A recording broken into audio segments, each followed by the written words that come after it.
On the coldest night of the year, while the world celebrated warmth and joy, one little girl lit a match and accidentally opened a window to heaven. Snow fell thick like feathers, the streets blurred in white. In that storm wandered a child, barefoot, bareheaded, her feet red and raw from the ice. Once she had shoes, but they were her mother's, far too big. She lost them running from carriages, one stolen by a laughing boy. "For my future children," he joked. So she walked on, apron full of matches, not a single one sold. No coins, no kindness, only hunger, and the sound of celebration pouring from every window. She whispered to strangers, but her voice was swallowed by laughter and the thunder of horses' hooves.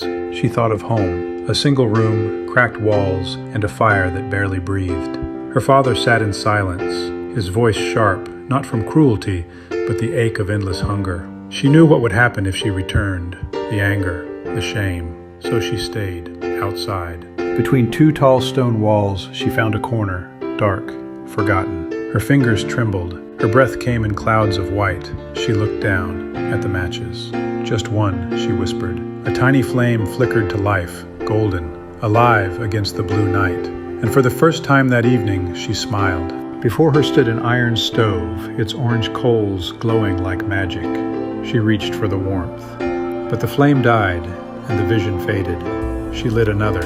This time a table appeared, covered in dishes and a roast goose stuffed with apples and plums. The goose jumped from the plate, knife and fork in its wings. She laughed. Then darkness returned. A third match. A Christmas tree rose before her, lights like stars, ornaments like jewels. She reached out, and the match went out. The lights rose, floating higher and higher, until they became stars in the sky. Then one fell. "Someone is dying," she whispered. She struck another match, and there stood her grandmother, glowing, kind, the only soul who had ever truly loved her. "Take me with you," the girl cried. "Don't leave me when the light fades." She struck them all, every last match, and the blaze lit up the night like midday sun.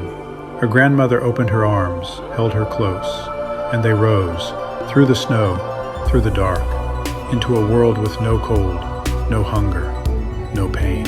The city woke to a new year, and there, beneath the wall, sat the little girl, smiling, frozen, a bundle of burnt matches in her hand. She tried to warm herself, they said, but none of them knew she had lit her way.